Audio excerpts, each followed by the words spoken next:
আমন্ত্রণ প্রবাসী বাংলাদেশে আপনাদের সঙ্গে আছি দেবাশিস রঞ্জন সরকার। সৌদি আরবে এলডিপি ডক্টর রেদওয়ান আহমেদ ঐক্য ফোরাম রিয়াদ শাখার উদ্যোগে উদযাপিত হয়েছে ঈদ পুনর্মিলনী অনুষ্ঠান।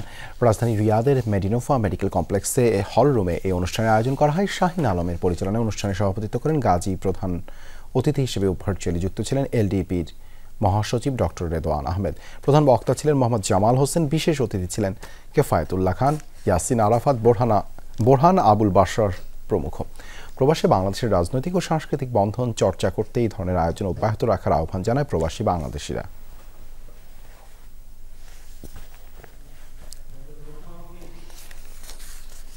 যুক্তরাজ্য সফরের প্রথম দিন ব্যস্ত সময় পার করলেন প্রধান উপদেষ্টা ডক্টর মোহাম্মদ ইউনূস। কয়েক ঘন্টার বিশ্রাম শেষেই বিকেলে বিমান প্রস্তুতকারক সংস্থা এয়ারবাস সহ কয়েকটি ব্যবসায়ী প্রতিষ্ঠানের সাথে বৈঠক করেন তিনি।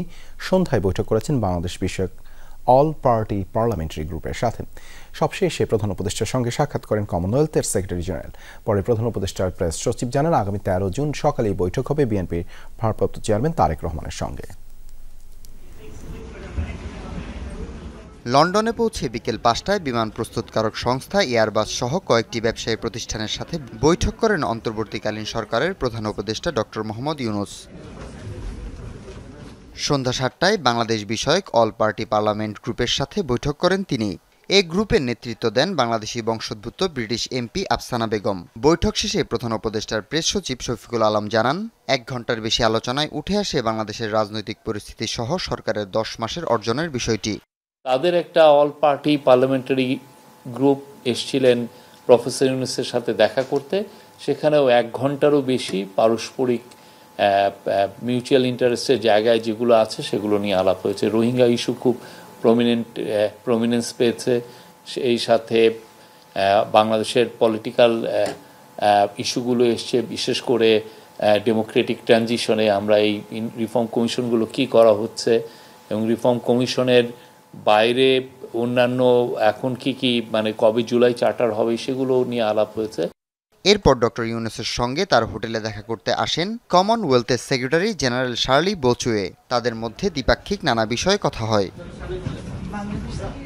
আগামী 12 জুন ব্রিটিশ রাজা 3য় চার্লসের সঙ্গে সাক্ষাৎ করবেন প্রধান উপদেষ্টা। পরে লন্ডনের সেন্ট জেমস প্যালেসে মানুষ ও পরিবেশের মধ্যে শান্তি, স্থায়িত্ব এবং সম্প্রতি প্রতিষ্ঠায় আবেদনের জন্য ডক্টর মোহাম্মদ ইউনূসকে মর্যাদাপূর্ণ the King's Charles Harmony Award তুলে দেবেন রাজা 3য় চার্লস। 13 জুন বিএনপির ভারপ্রাপ্ত চেয়ারম্যান তারেক রহমানের সাথেও বৈঠকের কথা রয়েছে ডক্টর ইউনূসের। তার সঙ্গে নির্বাচন সহ চলমান বিভিন্ন ইস্যুতে আলোচনার আভাস পাওয়া গেছে।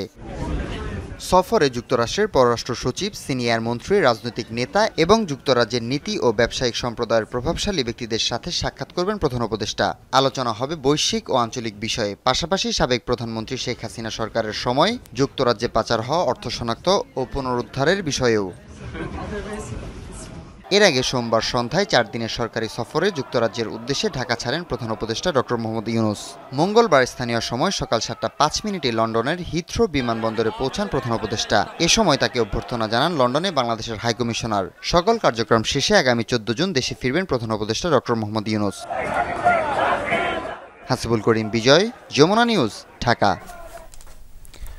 বেনাপোল দিয়ে ভারত যাওয়ার সময় গ্রেপ্তার হলেন গোপালগঞ্জ জেলা আওয়ামী লীগের সাধারণ সম্পাদক GM শাহাবুদ্দিন আজম। সকালে ইমিগ্রেশনের পাসপোর্ট জমা দেন তিনি। যাচাই বাছাইয়ের পর গ্রেপ্তার করা হয় আজমকে। তাকে বেনাপোলের থানা পুলিশের কাছে হস্তান্তর করা হয়েছে। পুলিশ জানায়, গোপালগঞ্জ জেলা আওয়ামী লীগের এই নেতার নামে এলাকায় একাধিক মামলা রয়েছে। দ্রুতই গোপালগঞ্জ থানা পুলিশের কাছে হস্তান্তর করা হবে আজিমকে। জেলা সদরের বিনাপানি গার্লস স্কুল রোড এলাকার বাসিন্দা তিনি।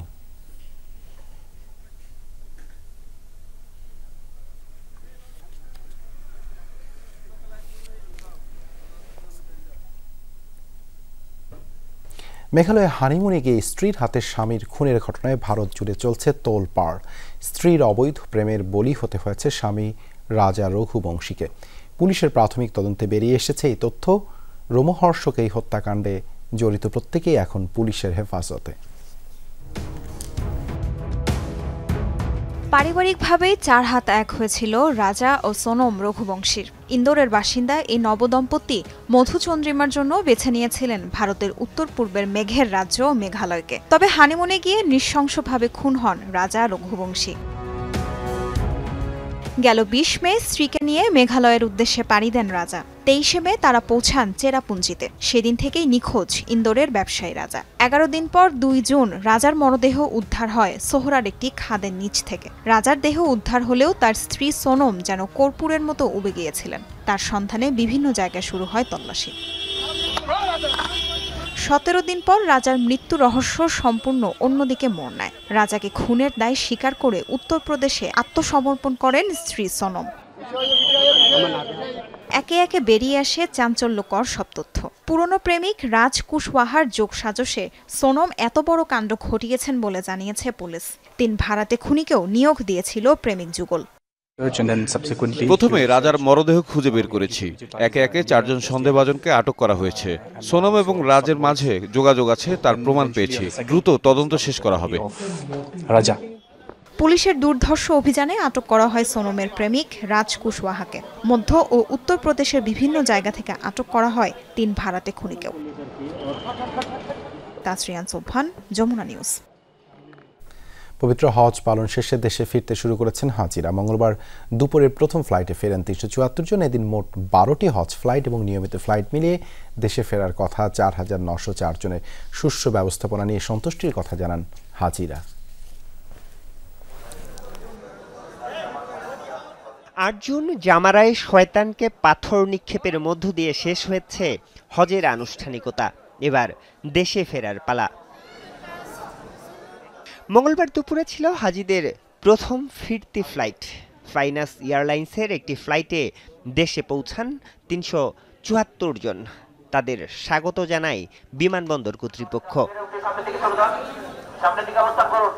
চলতি বছর বিশ্বের বিভিন্ন প্রান্ত থেকে হজে অংশ নেন ১৬,৭৬,২৩০ জন মুসল্লি, যার মধ্যে বাংলাদেশ থেকেই যান ৮৬,৯৫৮ জন। দেশে ফিরে সুষ্ঠু ব্যবস্থাপনায় সন্তোষ প্রকাশ করেন তারা। সকল দিক দিয়া সৌদি সরকার যেভাবে সহযোগিতা করছে, এরকম সবাই বলছে এত সুন্দরভাবে হজ কেউ করতে পারেনি আর কি। ব্যবস্থাপনা অনেক ভালো, সব জায়গায় আরাফাত, মুজদালিফা, তারপরে মিনা, তারপরে মক্কা, আমরা অনেক তাওয়াফ করছি, অনেক উমরা করছি। মালয়েশিয়ান একটা ফ্লাইট ছিল ফ্লাইনাসের পক্ষ থেকে, ওইটা ছাড়া আমাদের আলহামদুলিল্লাহ সব কিছু স্মুথলি কমপ্লিট হয়েছে। আমাদের সাথে অনেক হাজি যারা হাজি গেছিল তারা ভালো ছিল এবং ভালোভাবে হজ করে আসে, কারো কোনো সমস্যা হয়নি ইনশাআল্লাহ। হজ ফ্লাইট ছাড়াও নিয়মিত ফ্লাইটেও দেশে ফিরেছেন অনেকে।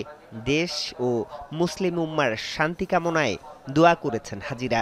আল্লাহর কাছে দোয়া করছি, আল্লাহ দেশের জন্য দেশের মঙ্গল হয়, দেশের একটা সুন্দর শান্তি পরিবেশ ফিরে আসে, সকল মানুষ ভাই ভাই হয়ে থাকতে পারি। সবার জন্য, সবার মনের আশা যেন আল্লাহ পূরণ করে, সেই দোয়াই করেছি ইনশাআল্লাহ।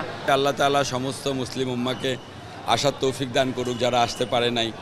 আমাদের দেশের আল্লাহ তাআলা শান্তি বিরাজমান রাখুক। সবার জন্য দোয়া করছি, আল্লাহ যেন সবার সুস্থতা, সবার ভালো। প্রথম দিনে ফ্লাইনাস এয়ারলাইন্সের 6টি, সৌদি এয়ার 5টি এবং বাংলাদেশ বিমানের একটি ফ্লাইটে দেশে ফেরার কথা রয়েছে ৪,০০০ হাজির।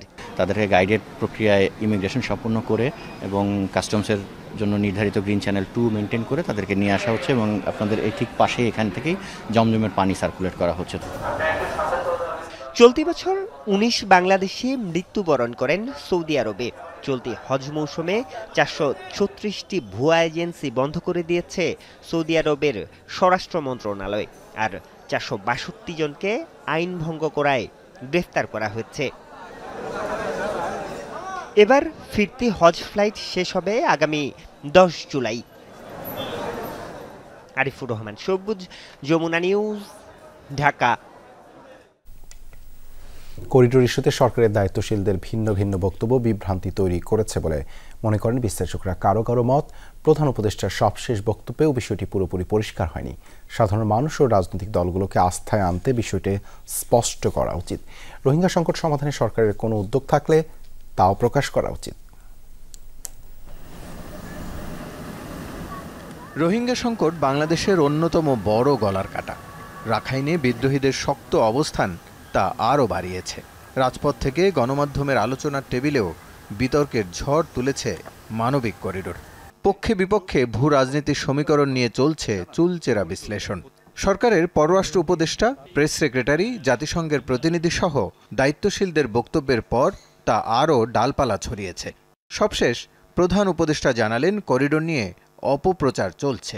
রাখাইনের জন্য বাংলাদেশ করিডোর দিয়ে দিয়েছে বলে একটা অপপ্রচার চালানো হচ্ছে। তার এই বক্তব্যে কতটা পরিষ্কার হলো করিডোর বা প্যাসেজ নিয়ে বাংলাদেশের অবস্থান? কোন কথার সাথে কোনো কথার মিল নাই, এক ধরনের পরস্পর বিরোধিতা করেছেন তারা, এবং এটা করে এমন একটা পরিস্থিতি সৃষ্টি করেছেন যে সম্পূর্ণভাবে ধোঁয়াশার সৃষ্টি হয়েছে। প্রধান উপদেষ্টা মহোদয় যে বক্তব্যটা দিয়েছেন তার মধ্য দিয়ে রাজনৈতিক উপাদানটার জবাব আমরা হয়তো পেলাম, কিন্তু এখানে একটা আইনগত বিষয় আছে। মিয়ানমারের সাথে আমাদের সম্পর্কের বিষয়, জাতিসংঘের সাথে আমাদের সম্পর্কের বিষয়, কাজে এই বিষয়গুলো সম্পর্কেও কিন্তু স্পর্শকাতরতা আছে, এবং সেই ক্ষেত্রে আছে বলেই সেগুলো নিয়ে পরিষ্কার করা উচিত। দেশে বিদেশে বিশ্লেষকরা বলছেন মানবিক করিডোর বা প্যাসেজ আলোচনা সরকারই শুরু করেছে, তাই সকলের আস্থা অর্জনে সরকারকেই পরিষ্কার করতে হবে। তাদের মতে ভূ রাজনৈতিক সিদ্ধান্তের প্রভাব দীর্ঘমেয়াদী, তাই বড় সিদ্ধান্ত নেয়ার আগে সবার মতামত নেওয়া জরুরি।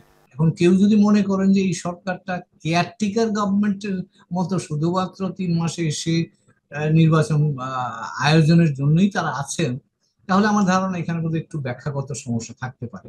এই সরকারটা অন্তর্বর্তীকালীন সরকার, কিন্তু তারা অনেক দায়িত্বই স্বাভাবিক সরকারের মতোই পালন করছেন। তবে যে বিষয়গুলোতে বিশেষ গুরুত্ব রাখে, জাতীয় স্বার্থের বিষয়গুলো জড়িত থাকে, সেখানে বোধহয় একটুখানি সাবধানতা অবলম্বন করাটাই আমার মনে বুদ্ধিমানের কাজ। বাংলাদেশের সাথে মিয়ানমারের সীমান্ত 271 কিলোমিটারের, অন্যদিকে ভারতের সাথে রয়েছে 4156 কিলোমিটারের সীমান্ত সম্পর্ক। রাসেল আহমেদ, যমুনা নিউজ, ঢাকা। ম্যাচের শেষ মুহূর্তে রেফারি পেনাল্টি দিলে ম্যাচের ফলাফল হতে পারত অন্যরকম, সমতা নিয়ে মাঠ ছাড়তে পারত বাংলাদেশ, এমন দাবি কোচ হ্যাভিয়ার ক্যাব্রেরার।